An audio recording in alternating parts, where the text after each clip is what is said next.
Hey guys, so I'm going to show you some of this artwork that I've been working on.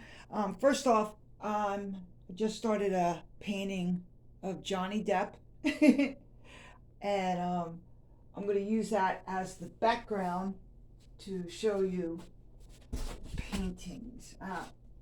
Yeah, let me put it backwards. So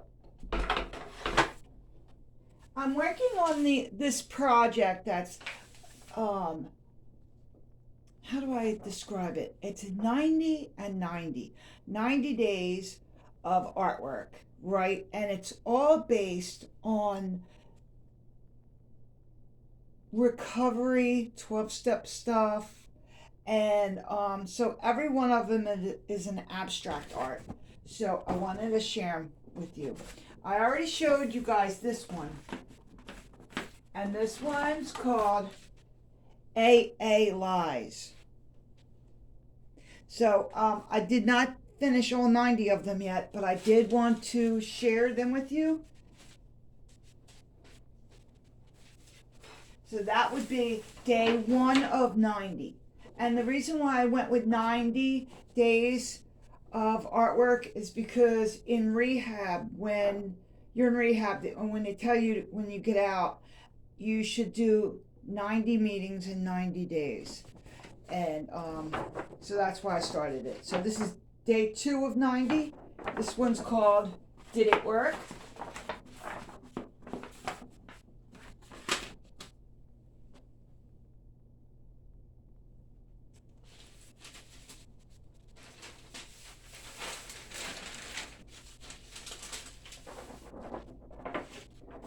This one is called Dana.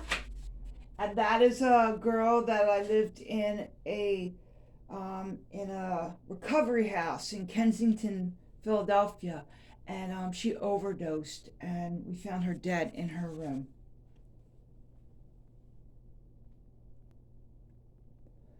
This one's called My 1988 Poem. So this is day 5 of 90. This one's called My Failure Was My Trust in You.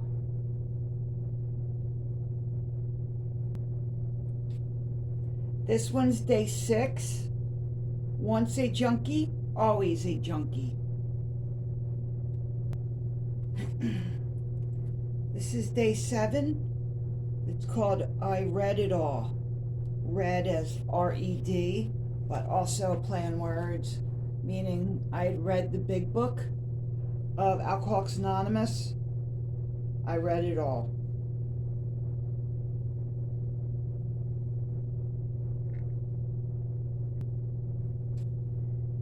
This is number 8, day 8 of 90. It's called Ivan. He is a hypocrite and a horrible person, and he did some really effed up stuff to me and also others, but he's looked upon as this great guy, and he really works the program. And as you could tell, a lot of the stuff that I'm showing you, it's all condescending.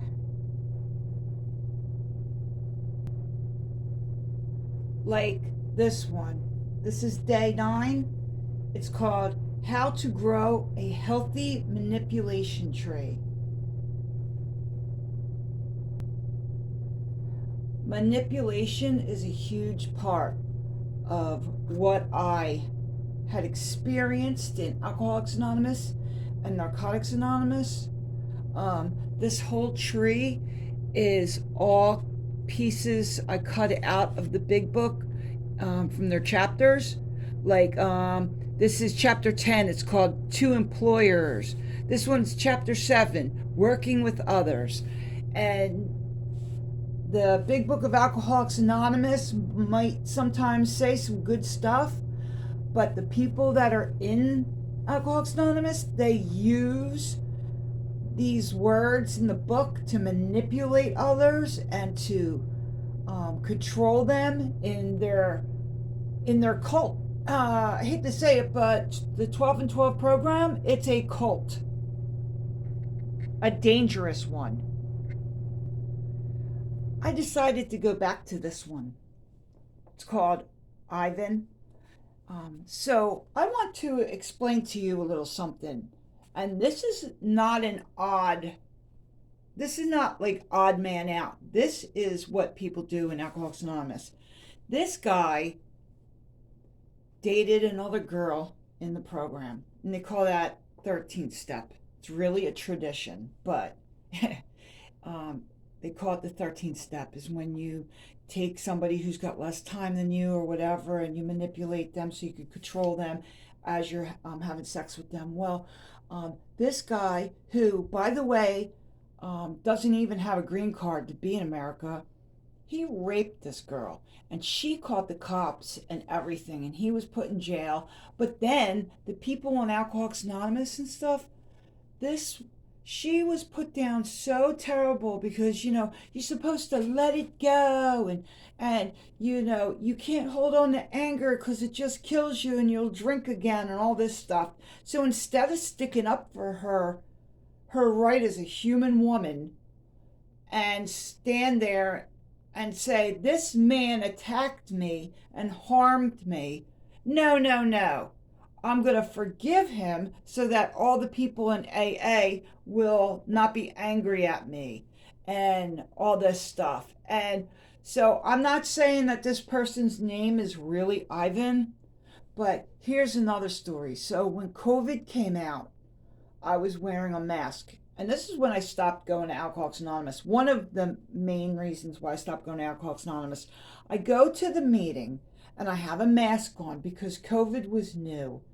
And this guy, this specific person, pulled my mask off of my face and said, "What are you doing? You're not trusting God."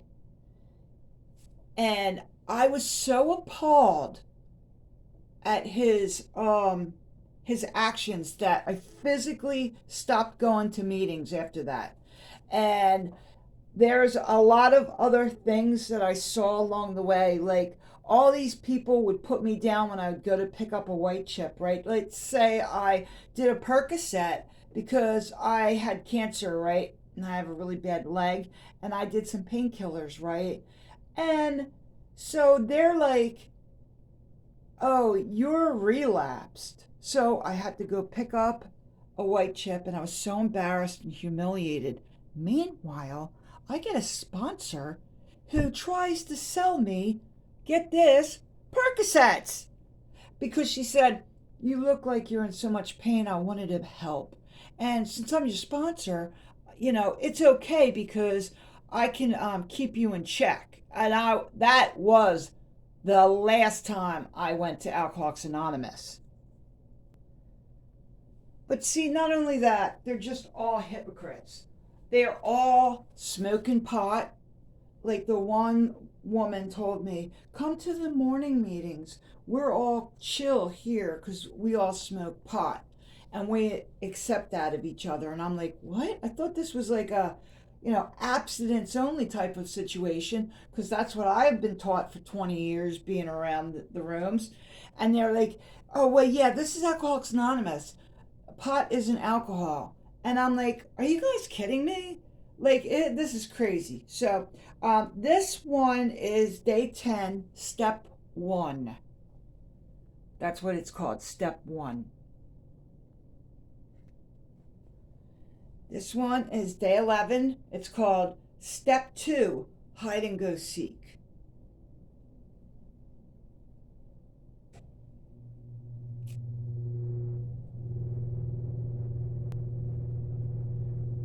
This one's day 12.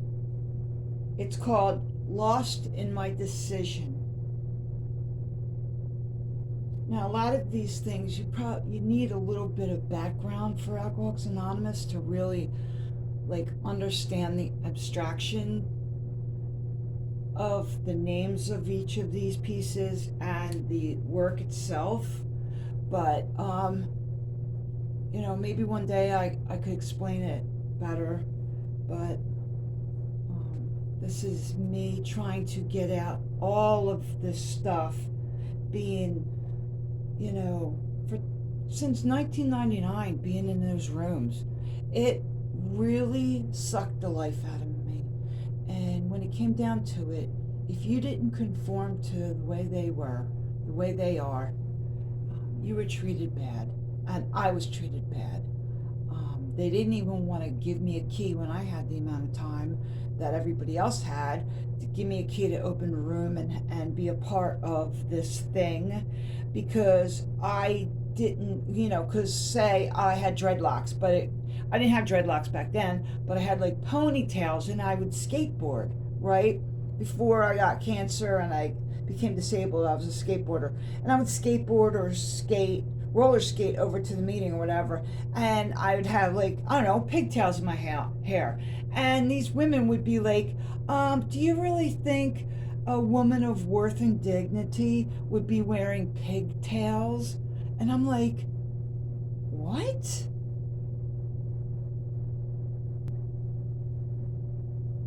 Now, this one isn't as abstract as the others. This one is called Just a Lost Little Girl, Nothing More. It's day 13. And it basically talks about how I feel that I'm standing over here. Like, say, I'm right here. Like, so I'm standing behind the camera, right? And I'm looking over at the yellow brick road, right? And they're all walking away with their heads turned, because that's what they do. They turn their back on you when you most need them, even though they say, call me anytime, I'm there for you if you need me. But if you're not like them, or if you have confusion about something and you question it, they go, don't question it, just follow the leader, just do as we say, fake it till you make it. And I don't have that ability, right? Because I'm like, well, why do I have to do this or that? And they're like, they would get mad at me because they said I was fighting it all the time, and I wasn't. I'm just not the type of person that would be like, obey, like, for no reason. Like, I just can't do that. So I always felt like, the person on the outside. I never was able to get in the crowd. I was never to get in. I was never inside there. Never.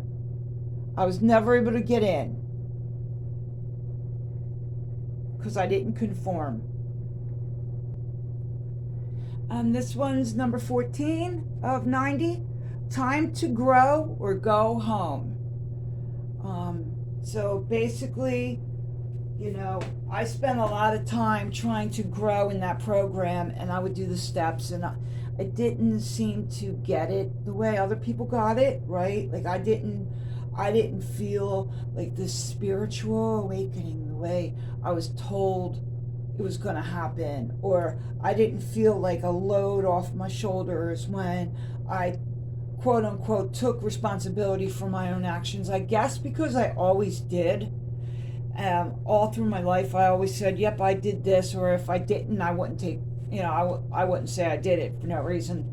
So I always, like, took my own actions and took responsibility for that. And I also had a problem with, say, all this bad stuff I did is because I didn't follow God's will. And when I was following God's will, all this good stuff would come to me. And my problem with that was, how come, like, you think that I can't make a good choice in life? And as soon as I make a good choice, you go, oh, you're following God's will. It just didn't make sense. Like, if I have to take responsibility for all my actions, I'm going to take responsibility for all of my actions, good and bad. I never got that God's will, not mine, be done. I only think there's one will. There's just one, the one I'm doing. I just never got it. So in this one, it's, what's it called? Time to grow or go home. And when I reached out at the end of my Alcoholics Anonymous journey, And I reached out and said I was really depressed. I was like literally suicidal. And I reached out to all these women. Not one of them called me back. Not one. It was the most lonely feeling I had ever encountered. I um I was devastated because every single one of them, if they called me, I was there listening to their problems. And when I told the one guy friend I thought it was my friend about it, he's like, you already told me this two other times, right? It was because it was really hurting me. And it was like, what? Now, I had listened to this guy's problems for like 3 months of him crying every single day about some chick breaking up with him. He'd be like, read my tarot cards. Is she going to come back? Blah, blah, blah. Balance my chakras. What kind of crystal should I wear? All that spiritual guru stuff that I used to be totally into and I'm not anymore. But I'm like every day, sometimes 2, 3 times a day he called.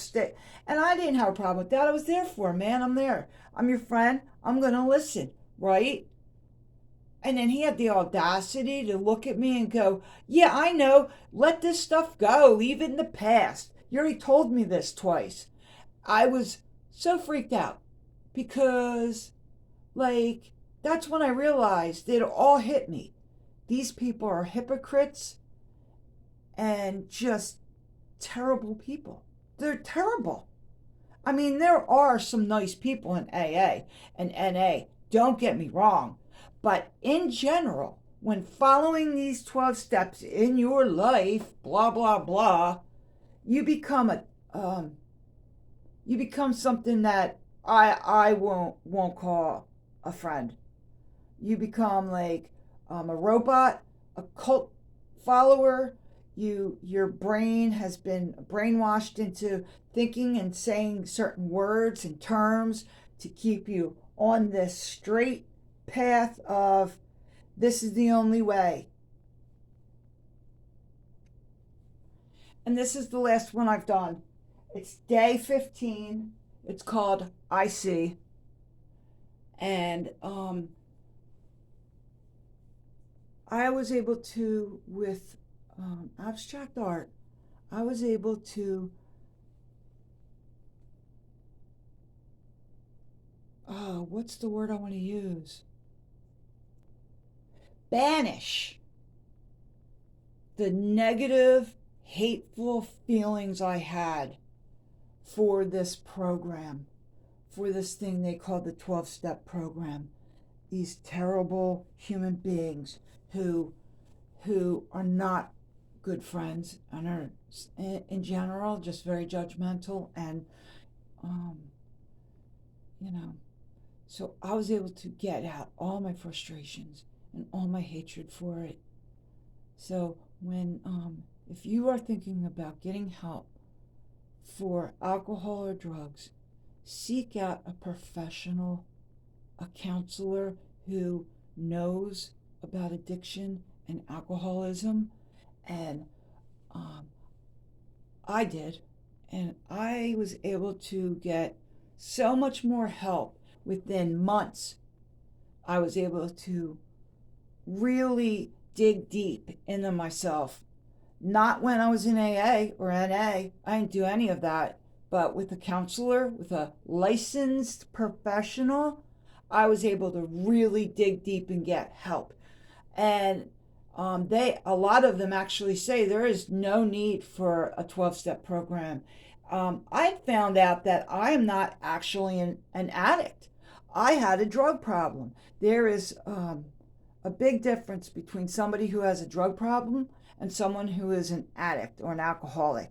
An addict, their life gets worse when they stop using. Somebody who has a drug problem, their life gets better when they stop using. It's a huge difference. And I always thought it was very odd that I never experienced that, oh, my life's getting worse now that I stopped getting high. I just thought it was because I was, dope sick or something from the heroin. Is that what you mean? That's not what they meant. They meant that their life is terrible, and they don't even want to live it when they're clean or sober. Like they want to die, so they need these 12 steps to do something other than just stay clean, right? Me, I needed to just stay away from this one specific drug, and that's heroin, opiates, right? That was my drug problem. I never had a problem with alcohol or any other drugs, pot, none of that. None of those other things gave me a problem. Not that I want to use them ever. No, I just don't want to get high, right? But, there is a difference. And I can only hope that with this video, maybe it'll reach out to somebody else who's struggling in that stupid 12-step program that's not working for them, and they'll go seek some real help. And real help will really help. Thank you for being a part of my journey. I appreciate every single one of you that watch my videos, that are always there for me. And, I really love you guys, man. Have a great day.